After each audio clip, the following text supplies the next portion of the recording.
is James K. Polk?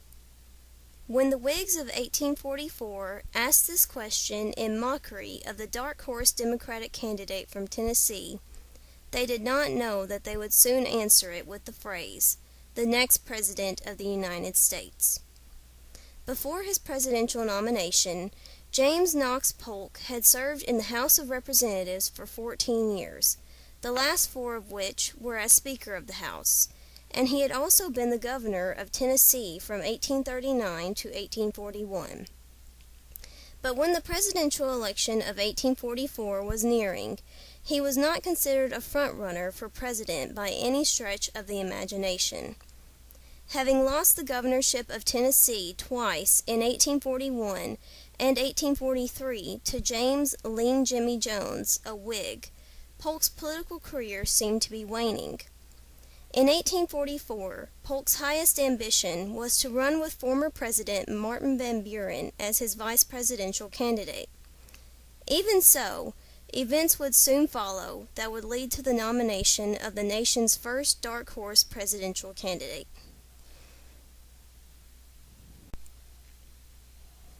On April 26, 1844, Martin Van Buren, then considered the first pick for the nomination for the Democratic Party, and Henry Clay, the first pick for the opposing Whig Party, simultaneously announced their opposition to the annexation of Texas into the Union in 2 separate newspapers.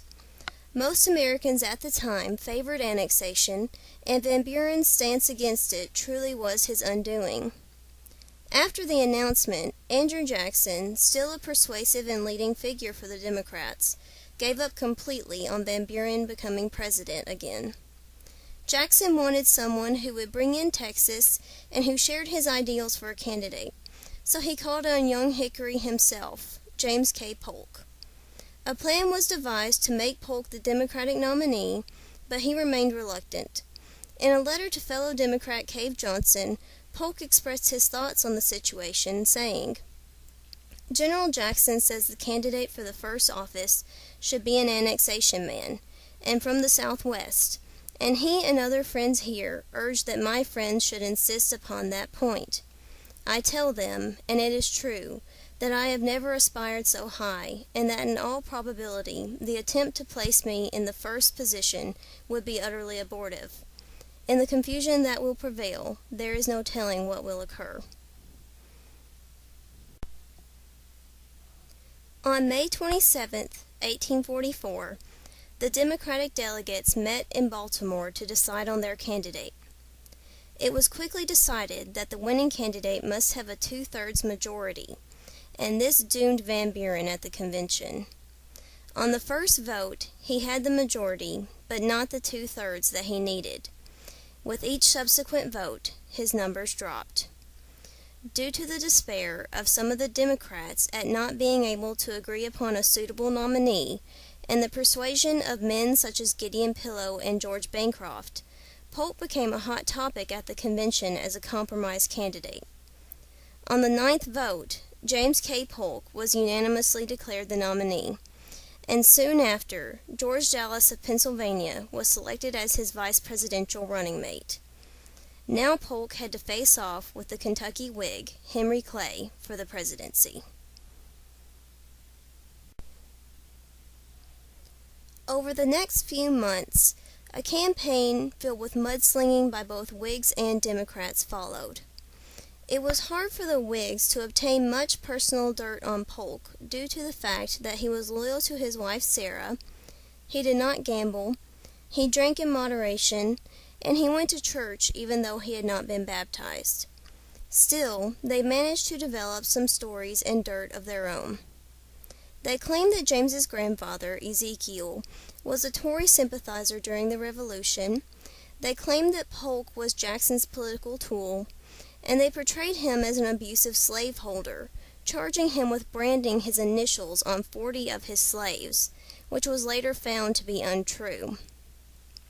Henry Clay was much easier to criticize due to his dueling, gambling, drinking, and violations of the 10 Commandments, many of which were detailed in newspapers, except for those that the Democratic press called too disgusting for print. Clay's tendency to flip-flop on major issues, including Texas annexation, did not help his case either. The election in November came down to one state, New York, which carried 36 electoral votes and was home to Martin Van Buren. The Northern Democrats came through, and Polk won the election with 170 electoral votes to Clay's 105, carrying 15 states and winning by only 38,000 votes. Though his win was somewhat tinged with a loss of his home state of Tennessee by a mere 113 votes, Polk and his mentor Jackson still celebrated, with Jackson stating, "I thank my God that the Republic is safe and that He permitted me to live to see it and rejoice." Polk had come a long way from his second loss in his run to be Tennessee's governor in 1843 to his election in 1844 as our 11th president. After his inauguration on March 4, 1845, Polk annexed Texas within months, and then went on to accomplish every goal he set for himself as president. Though it was not easy for him to get there, once James Knox Polk became president, he did great things.